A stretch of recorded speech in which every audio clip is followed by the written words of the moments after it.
Ravie de vous retrouver pour ce nouveau numéro de la Cité du Livre. Au sommaire aujourd'hui, 2 femmes, 2 styles, 2 candidates NKM et Anne Hidalgo. L'une d'entre elles, c'est sûr, sera maire de Paris. Notre consoeur de France Info, Marie-Ève Malouine, consacre son dernier livre à ce duel 100% féminin. Ne manquez surtout pas non plus dans cette émission le premier épisode de notre nouvelle série consacrée aux maisons d'écrivains, des lieux privilégiés où les artistes sont hébergés et où l'on fait tout pour favoriser leur inspiration. Première destination aujourd'hui, un ancien couvent parisien. Et puis comme toujours, on vous révélera les meilleures ventes de la semaine en librairie, côté roman et côté essai. Enfin, avec Aurélie, on fête aujourd'hui son anniversaire à l'une des stars de la BD française, Gottlieb. 80 printemps et un crayon, vous verrez, toujours aussi alerte. Mais on commence donc avec vous, Marie-Ève Malouine. Salut. Bonjour. Ravie de vous retrouver. On vous connaît bien sur cette antenne, puisque, faut-il le rappeler, vous êtes la co-animatrice de Frédéric Aziza pour Questions d'Info, et puis vous êtes chef du service politique de France Info et auteur de nombreux ouvrages politiques. Voici donc le dernier Paris de femmes, publié chez Fayard. Enquête sur ces 2 femmes qui se disputent le fauteuil de Bertrand Delanoë, NKM et Hidalgo. Alors 2 femmes qu'a priori tout oppose, et on ne cesse d'ailleurs de les opposer, nous les médias, avec NKM d'un côté, la grande et ambitieuse bourgeoise blonde, et puis de l'autre Hidalgo, la fille d'immigrés espagnols, brune et modeste. Sauf que vous dites dans le livre, c'est un peu le leitmotiv, attention, elles ne sont pas si différentes que cela. Non, parce que déjà, elles sont aussi ambitieuses l'une que l'autre. C'est pas manichéen, il n'y a pas la gentille, la méchante. Non, elles ont toutes les deux de l'ambition. Alors, elles ne la pratiquent pas de la même façon, elles n'ont pas la même histoire, mais toutes les deux sont des femmes de pouvoir. Ouais. Et qui veulent exercer le pouvoir, qui sont aussi assez autonomes. Je me suis intéressée aussi à leur entourage familial, leurs conjoints. Et ce sont des femmes de tempérament, de caractère, toutes les deux. Alors effectivement, on va reparler de leur conjoint dans quelques instants, parce que c'est un parallélisme amusant. Mais dans les 2 cas, j'y reviens d'abord, c'est vrai que dans les 2 cas, il y a une histoire familiale qui est ancrée dans la politique. Alors les Hidalgo, bien sûr, c'est la lutte en Espagne contre le franquisme. Les Kosciusko-Morizet, c'est amusant parce que c'est un mélange de gaullisme et de communisme. Oui, et c'est une histoire familiale qui l'a sans doute imprégnée, et en même temps, elle n'en est pas héritière, parce qu'on a le sentiment, quand on fait sa lignée, entre le père qui est maire de Sèvres, le grand-père ambassadeur gaulliste, qui aurait pu être député et qui n'a pas pu l'être. Du côté de sa mère, un grand-père qui était maire de Boulogne-Billancourt, d'abord communiste, André ensuite socialiste. Ouais. Et en même temps, elle a ces gens-là dans sa généalogie, jusqu'à un supposé ancêtre héros de la Pologne et qui porte le nom de Kosciuszko. Et en même temps, ces gens-là ne l'ont pas aidée, n'ont pas pu, n'ont pas voulu. Elle a peu de lien en fait avec son grand-père maternel. Son père s'est pas mêlé du tout de sa carrière. Il y a une relation complexe avec ce père d'ailleurs. C'est assez complexe, assez malaisé avec son père. C'est une famille très bourgeoise. La mère est assez très austère, très stricte.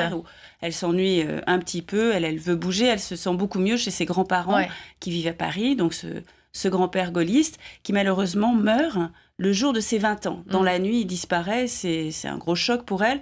Et du coup, elle se sent plutôt orpheline de ce grand-père qui aurait pu l'aider. C'est pour ça qu'elle ne se sent pas du tout portée par sa généalogie politique. Donc elle n'est pas immédiatement une héritière. Alors vous l'avez dit, Marie-Ève, parmi les points communs, c'est vrai que toutes les deux ont un compagnon qui rêvait lui aussi d'une carrière politique et qui a accepté de s'effacer pour laisser toute la lumière à sa compagne. Et c'est vrai pour les 2 femmes. Alors, avec quelques nuances, puisque le mari de Nathalie Kosciusko-Morizet, elle le rencontre, il a divorcé, il a déjà eu une vie politique avant elle, puisque c'était un jeune socialiste, énarque, qui fait partie de cette génération d'énarques qui arrive après 81, donc qui sort de l'ENA en 83 et qui voit leurs prédécesseurs à l'ENA investir les ministères, et ils veulent faire pareil. C'est un proche de Mermaz, c'est ça ? Lui, c'est un proche de Mermaz, il y a toute une bande qui est plutôt proche de Fabius, tout ça étant la famille mitterrandienne, et donc par Mermaz, il arrive dans l'Isère, il est maire de Villefontaine, maire socialiste, très engagé, et ça va très vite. Il est secrétaire général du groupe, puisque c'est vraiment un des bras droits de Louis Mermaz, qui est président du groupe socialiste à l'Assemblée. Puis en 95, il perd, de très peu de voix, il ne comprend pas pourquoi, face à un ancien adjoint. Et donc là, tout s'effondre. Et il recommence, il change de vie. C'est là qu'il rencontre Nathalie Kosciusko-Morizet en Pologne.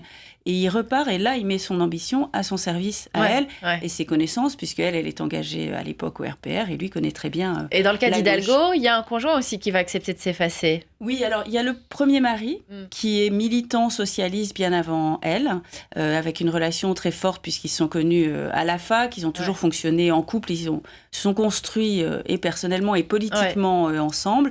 Puis petit à petit, leur trajectoire se diffère, ils se séparent, mais il l'aide aussi pour quand elle s'investit en politique, puisqu'elle adhère en politique au PS beaucoup plus tard, en 94, et elle rencontre Jean-Marc Germain, qui lui n'est pas au PS, mais qui est investi dans la politique du côté des ministères et au cabinet de Martine Aubry. C'est là qu'ils se rencontrent, et lui aussi va l'aider et s'investir en même temps qu'elle en politique, mais de façon distincte, mais sans vraiment renoncer non plus à quoi que ce soit, mais chacun est autonome. Donc il y a de vrais parallélismes, on l'a dit, toutes les deux avec cette histoire ancrée dans la politique, ce compagnon qui se met plus ou moins à leur service. Alors vous dites, je l'ai dit tout à l'heure dans le livre, attention à ne pas les opposer avec d'un côté la méchante, de l'autre la gentille. Vous nous révélez, c'est vrai, dans ce livre, un autre visage de Anne Hidalgo. Je vais lire un petit passage du livre, c'est page 243.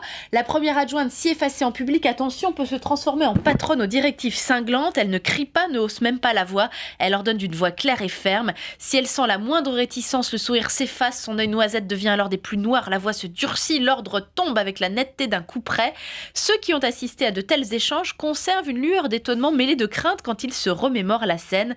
Ils décrivent alors une autre Anne Hidalgo. Ça, c'est surprenant. C'est vous qui nous l'a révélé de cette manière. Oui, c'est vrai. Plusieurs témoignages convergent là-dessus, notamment vis-à-vis de l'administration de la mairie qui venait de la majorité précédente, à droite. Donc, Bertrand Delanoë a plutôt composé avec eux. Il y a le pouvoir politique et le pouvoir administratif à la mairie, alors qu'Anne Hidalgo, elle, c'est le pouvoir politique qui prime et elle peut être très directive. Et je l'ai vu aussi personnellement, c'était moins violent que ça, mais je trouvais que son emploi du temps était trop chargé. Quand elle regarde droit dans les yeux en disant « ça va pas, l'emploi du temps, faut revoir », elle fait peur.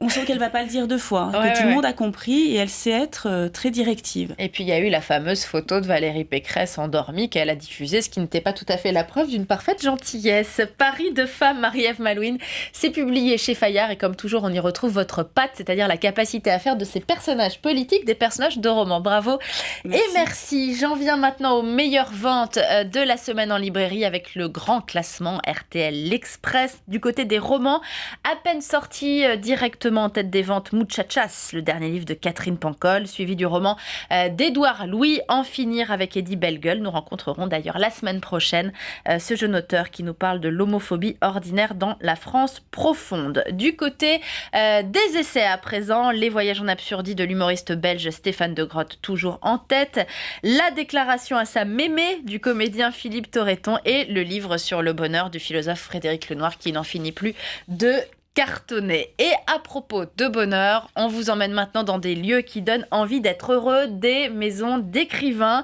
Une vieille tradition française de mécènes offrant à des écrivains des lieux propices à leur inspiration. Tous les 15 jours dans cette émission jusqu'au printemps, on vous emmènera visiter l'une de ces maisons d'écrivains. Premier épisode, un ancien couvent parisien.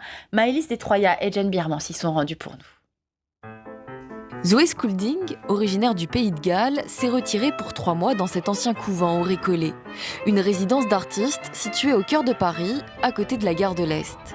Poète, essayiste et traductrice, Zoé Schoolding est lauréate d'un programme où s'associent la ville de Paris et l'Institut français. Elle bénéficie d'une bourse de 1 500 € par mois. Et en ce moment, la Ville Lumière l'inspire dans son travail. Je m'intéresse beaucoup à l'histoire de la Bièvre. À ce moment. Et j'ai fait beaucoup de recherches sur ce fleuve caché à Paris, perdu. Et je ramasse mes notes pour l'instant et j'essaie de les mettre en forme pour faire quelque chose. Comme Zoé, Giacomo est en résidence au Récollet. Il n'est pas logé à la même enseigne. Il bénéficie d'un partenariat avec l'Institut culturel italien, mais paye intégralement son loyer, 1 200 € par mois. Giacomo Nani, dessinateur de BD, s'est installé au Récollet il y a 1 an et demi.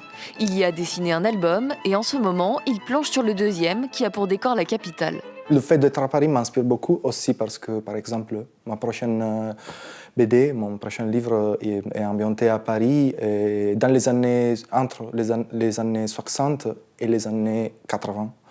Et parce qu'on parle de Vince Taylor, qui était en fait un chanteur américain, mais qui s'était installé à Paris. Zoé et Giacomo font partie des 80 heureux élus de la résidence des Récollets. Chaque année, des milliers de candidatures affluent pour vivre, travailler de 3 mois à 2 ans dans ce lieu qui fut tour à tour un couvent, un hospice, un squat d'artistes, pour devenir en 2003 cette résidence de création. Une résidence qui correspond aussi à une tradition bien française. Dès le XVIIe siècle, avec la naissance de l'Académie de Rome, plus connue sous le nom de Villa Médicis, les artistes français voyagent. En France, on compte une centaine de résidences d'écrivains, accueillant parfois des chercheurs ou des plasticiens comme ici, au Récollet, où se côtoient une soixantaine de nationalités.